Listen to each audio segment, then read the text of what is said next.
Yeah. So I came here because I was injured in the U.S. Embassy bombing, and I was coming for treatment.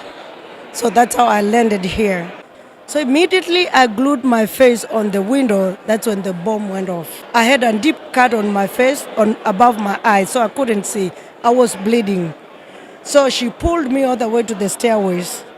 But everywhere we stepped was dead people. Because I knew I was pregnant, and I told the watchman that was there, if my baby dies, you will give me another baby. So he took off and he let me go inside. So it's a plea from us for the US government to compensate Kenyans. Actually, they already paid the Americans. Yeah. That means we can call it discrimination. See how many people we are here? If anything like terror happens here, only Americans will be compensated. Kenyans will not be.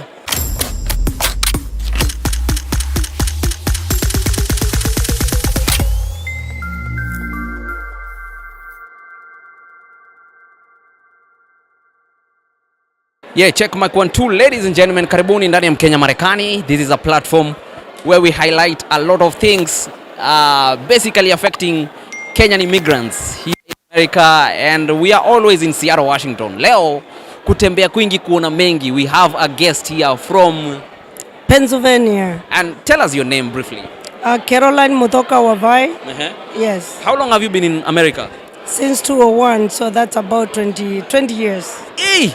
When a veteran? Veteran. Wow. I mean, how was it coming those years, man? Well, it's been a challenge. I didn't even go to the embassy to get a visa. Yeah. So I came here because I was injured in the U.S. Embassy bombing, and I was coming for treatment. So that's how I landed here.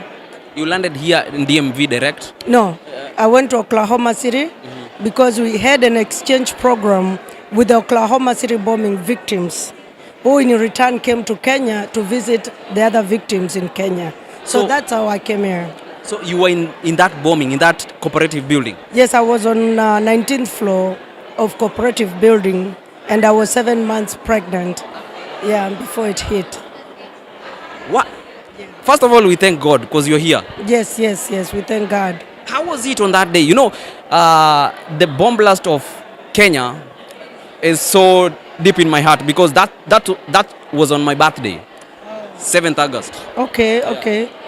Well, I went to work like any other day, and actually that day I had spoken to my boss and asked her for some time off.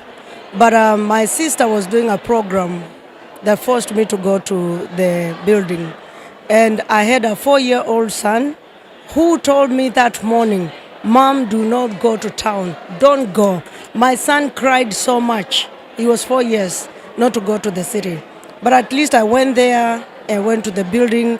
And for the first time when I was walking between the American Embassy and the cooperative building, I stood there and looked at the Ufundi cooperative. And I looked at it for several minutes, but I didn't know what was going to happen. That was the last time I saw that Ufundi standing. That Ufundi was totally demolished. Yes. Most of the people who were there died. And even that, now I continue to go to my work.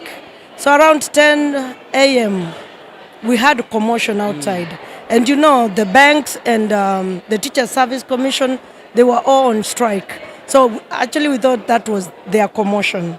So my workmates went to the window. As you know, cooperative building was all glass. And they went to look. And because I was 7 months pregnant and I had my computer in the front, it took me a few minutes to get up and go around to get to the window. So when I got there, I said, "You've seen a lot. Let me see." So immediately I glued my face on the window. That's when the bomb went off. I was thrown over the desk to the floor with so many cuts on my belly, so many cuts on my head, and the building started shaking, and I thought that was the end of the world. So we said our last prayers with a colleague, and then we went quiet. But in a little bit, she told me that she could hear people walking. So I told her, if you cannot pull me, I will not come out, because I had a deep cut on my face, above my eye, so I couldn't see. I was bleeding. So she pulled me all the way to the stairways. But everywhere we stepped was dead people. because people had fallen down, and on the stairways, people were falling over there. So if you missed your step, you will step on a dead person or you'll be the next victim. So it was terrible. Wow. Yeah, it was How many people were total died on that day? About 213 Kenyans died, and about 5,000 were injured. Those were not working for the embassy. How was the evacuation that time? I don't know if you were so advanced in terms of taking people to the hospital and helping them. It was terrible. Like for me, I got into a matatu that broke on my way. There were no ambulances. You took yourself to the matatu? Yes, I took myself to the matatu, and all the people that were running, we were just running to any vehicle that you see on the road. So we didn't have any emergency response. There were no vehicles. Yes, and all the hospitals were full. So That's Kenyatta now we're talking about. I went to Nairobi Hospital. Kenyatta, they were saying it's packed. Pisha, they were saying it was packed.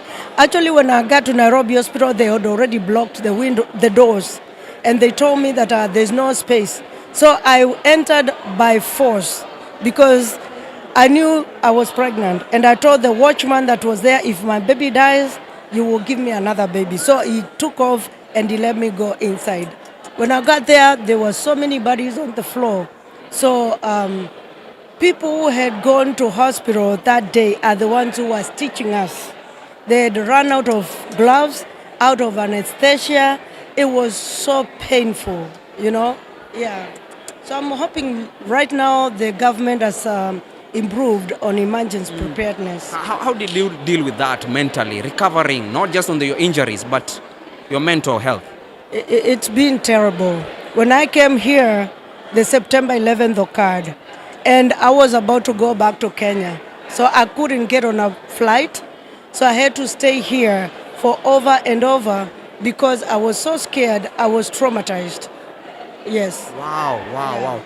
So there was an initiative for the government to pay back some amount. Did it ever happen? No, the US government has not paid us, and that's what we are crying for. For 25 years, we've been asking for compensation. The reason we ask for the compensation is because this was not our target. This was targeted to the Americans.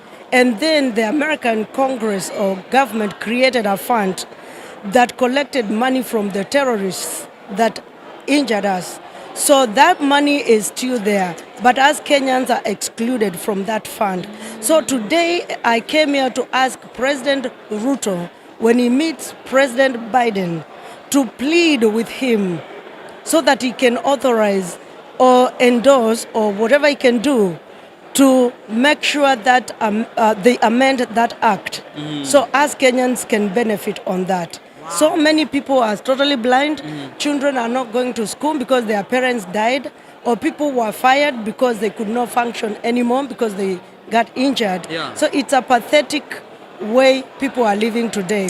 And at the back of our minds now that we know there's that fund that we can benefit from, we feel ignored, we feel abandoned.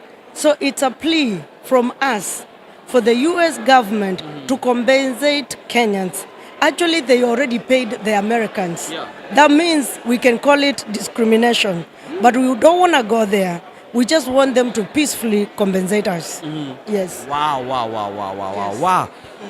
Oh my goodness, that's something. So do you have a group, a following?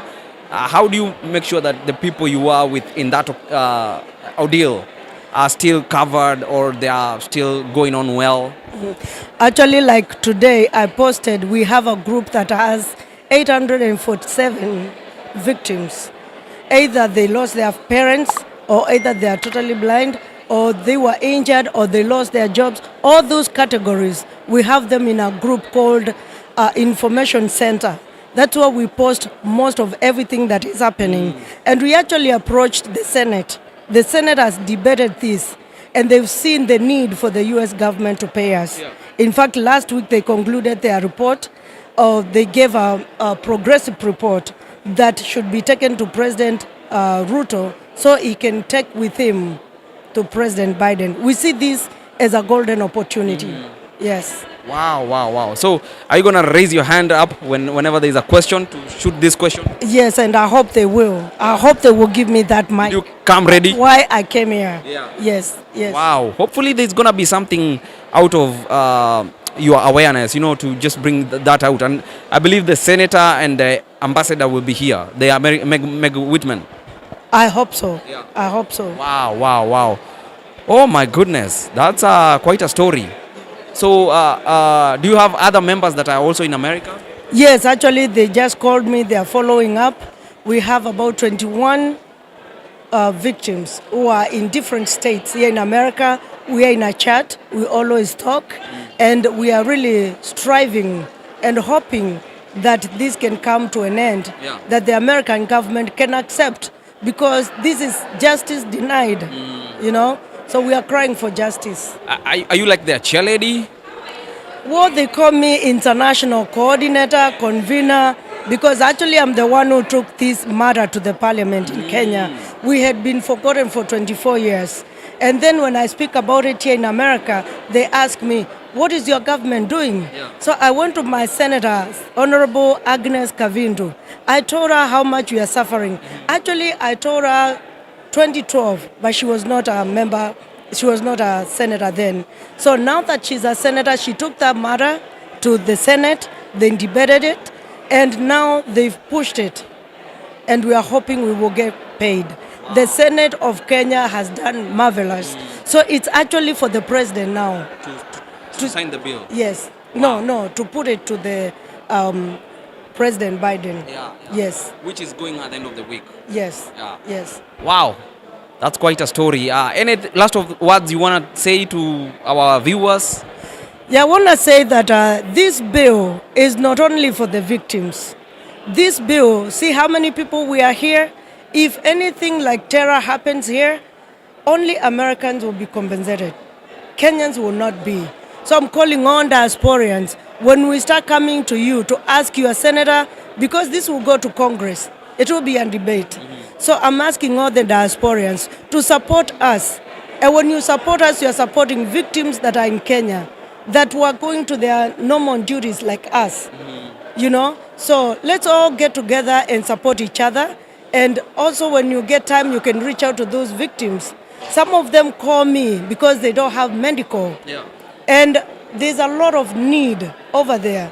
So in case I reach out to you, I'll be coming for you so you can support those victims. Wow. Yes. Thank you so much again for stopping by Mkenya Marekani. My prayer also is, I'm joining you, that you people must be compensated. And I hope it happens even from the conversation that we'll have today. Yeah. So thank you so much, our viewers. God bless you. Remember to subscribe to our YouTube channel, Mkenya Marekani. If you have any story, any business you want to promote, talk to us. And definitely we have a very huge wide audience. So keep it locked ndani ya Mkenya Marekani. God bless you.